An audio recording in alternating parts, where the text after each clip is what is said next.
Hanna Heller, a 15-year-old girl, lives a secluded life with her father, Erik Heller, in the icy wilderness of northern Finland. Their existence is raw and primal, highlighted by Hanna's first scene, tracking a reindeer through the snow. Her arrow misses its heart, but with the resolve of someone far beyond her years, she finishes the kill with a handgun. It's not just survival, it's preparation. From the tender age of 2, Hanna has been molded by Erik, a former CIA operative turned fugitive, into a lethal weapon. Her days are a relentless cycle of hand-to-hand combat, target practice, and survival drills in the unforgiving Arctic. Erik, a man harboring dangerous secrets, knows the world they've hidden from will soon come for them. Marissa Wiegler, a high-ranking CIA officer, has made it her mission to erase Erik and his dangerous knowledge from existence.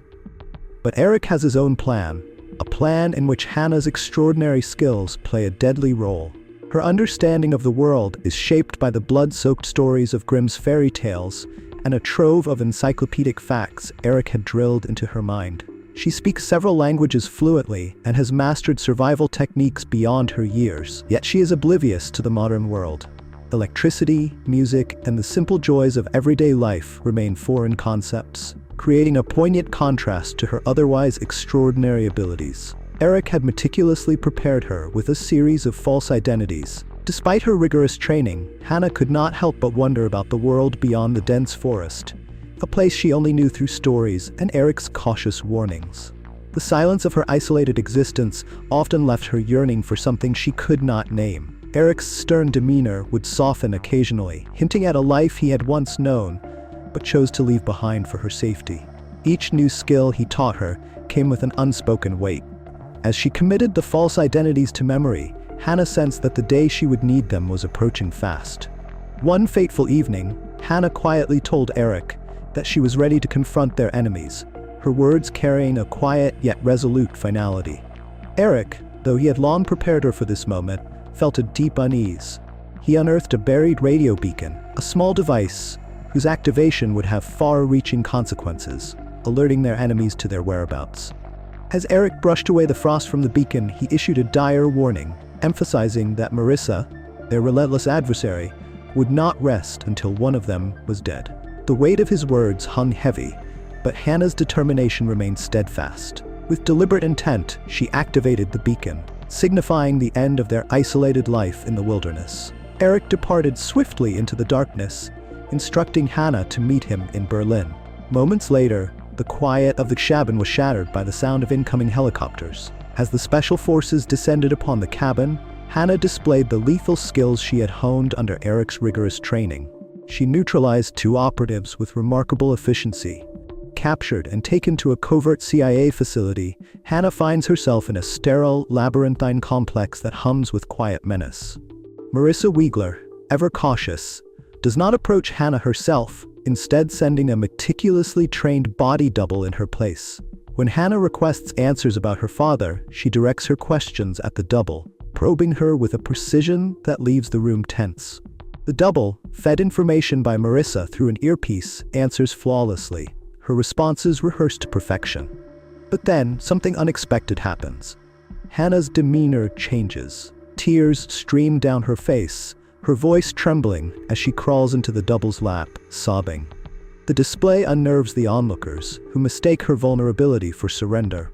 Marissa orders a team to sedate Hanna, sending in guards and a doctor. As they approach her cell, the truth becomes clear. In a breathtaking display of skill, she kills the double, dispatches the guards with brutal efficiency, and escapes through the ventilation system. Emerging into the open air, she is free once more. On the run, Hanna finds herself stranded in the vast expanse of the Moroccan desert, the unforgiving heat a stark contrast to her icy northern home. She is drawn to a traveling camper van belonging to Sebastian and Rachel, a bohemian British couple exploring the world with their teenage daughter Sophie and young son Miles.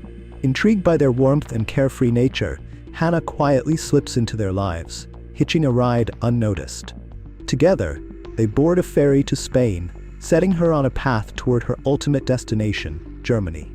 The family's kindness begins to soften Hanna's hardened exterior. Sophie especially forms a bond with her, offering a rare glimpse into the joys of friendship and freedom. Their connection deepens as they share laughs, moments of adventure, and even a kiss, sparking emotions Hanna has never experienced.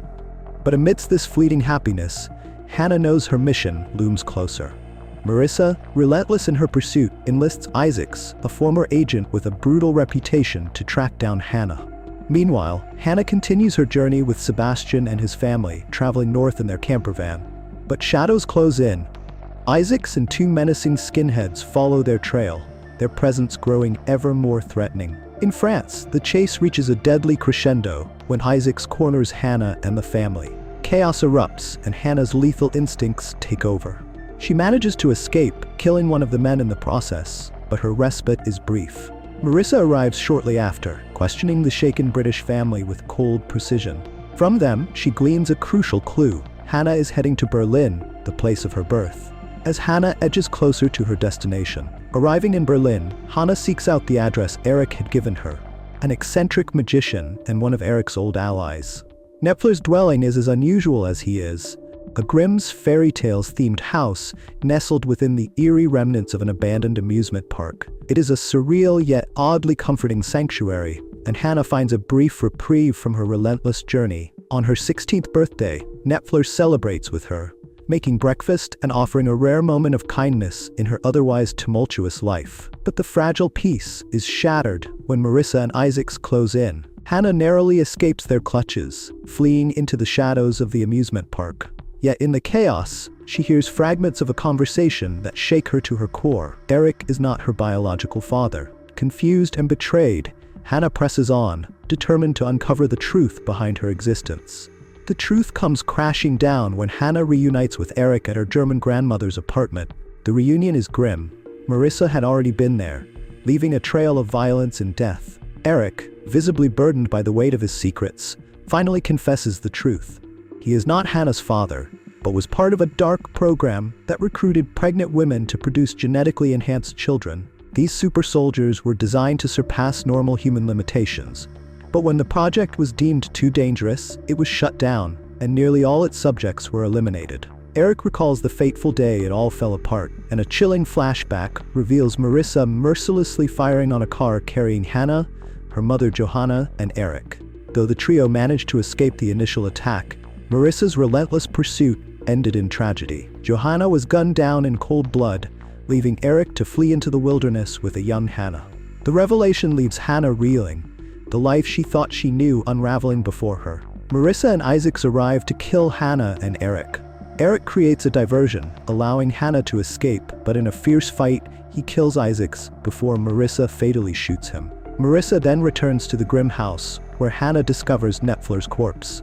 A tense chase ensues, leading to a confrontation between Hanna and Marissa. Hanna pleads for peace, but Marissa shoots her, prompting Hanna to retaliate with an arrow taken from Knepfler's body. Though wounded, Hanna pursues Marissa into a tunnel and up a water slide.